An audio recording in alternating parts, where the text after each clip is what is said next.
दोस्तों कल्पना कीजिए एक ऐसी दुनिया का जहां आपको अपना मोबाइल छूने की जरूरत नहीं है। आप सिर्फ सोचेंगे आपका फोन अपने आप काम करने लगेगा। आप सिर्फ सोचेंगे और आपके स्मार्ट घर की लाइट्स ऑन हो जाएगी। कुछ साल पहले तक जो साइंस फिक्शन की कहानी लगती थी, आज जून 2026 में वह एक ठोस हकीकत बन चुकी है। एलॉन मस्क की कंपनी न्यूरालिंक ने इंसानी दिमाग के भीतर एक ऐसा कंप्यूटर फिट कर दिया है जिसके बाद लकवाग्रस्त मरीज अपनी सोच से वीडियो गेम खेल रहे हैं और इंटरनेट ब्राउज कर रहे हैं। हाल ही में न्यूरालिंक को जन्म से अंधे लोगों की आंखों की रोशनी वापस लाने यानी ब्लाइंड साइट प्रोजेक्ट के लिए बड़ी सफलता मिली। लेकिन क्या है तकनीकी वाकई में इंसानी सभ्यता के लिए एक वरदान है या हमारी सबसे बड़ी तबाही की शुरुआत है? आज के इस डीप डाइव एनालिसिस में हम डेटा और फैक्ट्स के आधार पर न्यूरालिंक का पूरा एनालिसिस करेंगे। यह कैसे काम करता है, इसके डरावने खतरे क्या हैं और कैसे अमेरिका और चीन के बीच अब इंसानी दिमाग पर कब्जा करने की रेस शुरू हो गई है। चलिए इसे आसान भाषा में समझते हैं। सबसे पहले समझते हैं कि यह चमत्कार काम कैसे करता है। दोस्तों न्यूरालिंक के इस डिवाइस को N1 इम्प्लांटेशन कहा जाता है। यह एक सिक्के के आकार की माइक्रोचिप होती है। इसमें 64 बेहद लचीले धागे होते हैं जो हमारे बालों से भी पतले हैं।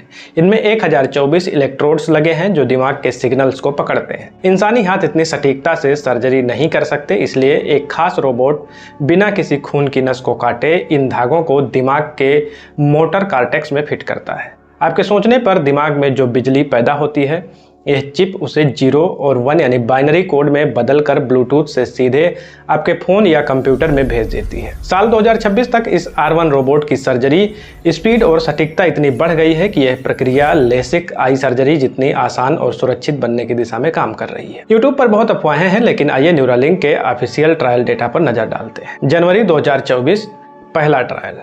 नॉलैंड आरबाग जो गर्दन के नीचे पूरी तरह से लकवाग्रस्त थे, पहले मरीज बने।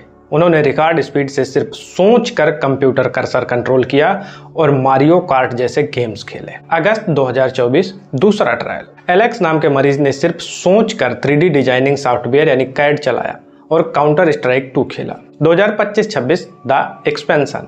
आज 2026 के मध्य तक न्यूरालिंक ने दर्जनों मरीजों में सफलतापूर्वक चिप इम्प्लांट कर दी है। ऑस्टिन टेक्सास में इनकी नई फैक्ट्रियों में अब इसका बड़े पैमाने पर प्रोडक्शन शुरू हो चुका है। यह डेटा साबित करता है कि न्यूरालिंक अब सिर्फ एक प्रयोग नहीं बल्कि एक कमर्शियल प्रोडक्ट बनने की राह पर है। इसके फायदे इंसानी इतिहास को पूर्ण रूप से बदल सकते हैं। नंबर 1 है डिजिटल आजादी। ALS या रीढ़ की हड्डी की चोट से पीड़ित लोग अब दूसरों पर निर्भर नहीं हैं। वे बिना किसी हाथ चलाए इंटरनेट चला रहे हैं और अपने परिवार से बात कर रहे हैं। नेत्रहीनों के लिए रोशनी। जिन लोगों ने अपनी आंखें या ऑप्टिक नर्व पूरी तरह से खो दी है, यह चिप उनके दिमाग के विजुअल कॉर्टेक्स को सीधे सिग्नल भेजकर उन्हें देखने की क्षमता वापस दे सकती है। ये गूंगे लोगों की आवाज भी है। जो लोग बोल नहीं सकते, यह चिप उनके विचारों को सीधे शब्दों और वाक्यों में डिकोड कर सकती है। लेकिन हर क्रांति तकनीकी की एक डार्क साइड होती है। 2026 में इसके सबसे बड़े खतरे बहुत डरावने हैं। नंबर 1 पर है ब्रेन हैकिंग। अगर यह चिप आपके स्मार्टफोन और इंटरनेट से ब्लूटूथ के जरिए जुड़ी है तो क्या कोई हैकर आपके दिमाग के सिग्नल्स को हैक कर सकता है? क्या कोई आपके विचारों का डेटा चुरा सकता है? यह प्राइवेसी के लिए एक भयानक खतरा है। दूसरा है सुपर ह्यूमंस का जन्म। शुरुआत में ये चिप सिर्फ मेडिकल जरूरतों के लिए है, लेकिन भविष्य में जब इसे आम लोगों के लिए लाया जाएगा तो सिर्फ अमीर लोग इसे खरीद पाएंगे। सोचिए, एक इंसानी दिमाग जिसका सीधे इंटरनेट से जुड़ा हुआ है, वह एक आम इंसान से 1000 गुना ज़्यादा स्मार्ट होगा। क्या है, समाज में एक नई तरह की गुलामी की शुरुआत होगी। और तीसरा है सर्जिकल रिस्क। यह कोई स्मार्ट वॉच नहीं है जिसे आप उतार सकें। खोपड़ी में छेद करके चिप डालना हमेशा इन्फेक्शन और ब्रेन डैमेज का जोखिम लेकर आता है। पहले ट्रायल में कुछ धागे अपनी जगह से खिसक गए थे, जिसे हालांकि सॉफ्टवेयर से सुधारा गया, लेकिन हार्डवेयर रिस्क अभी भी है। आपको क्या लगता है, एलन मस्क इस रेस में अकेले हैं? बिल्कुल नहीं। यह तकनीकी अब एक ग्लोबल जियोपॉलिटिकल वार बन चुकी है। सिंक्रोन जैसी कंपनियां खोपड़ी में छेद किए बिना खून की नसों के रास्ते ऐसा ही डिवाइस दिमाग तक पहुंचा रही हैं। पैराड्रोमिक जैसी कंपनियां न्यूरालिंक से भी ज्यादा डेटा बैंडविड्थ वाली चिप बना रही हैं। और बात यही नहीं है, अमेरिका को हराने के लिए चीन ने अपना खुद का state backed project Neura matrix और अन्य BCI यानी brain computer interface initiative launch कर दिए हैं। चीनी वैज्ञानिकों ने जानवरों पर इसके सफल ट्रायल किए। दुनिया की 2 सबसे बड़ी महाशक्तियां अब जमीन या अंतरिक्ष पर नहीं बल्कि इंसानी दिमाग पर कब्जा करने की होड़ में है। तो अंत में इसका निष्कर्ष क्या निकलता है?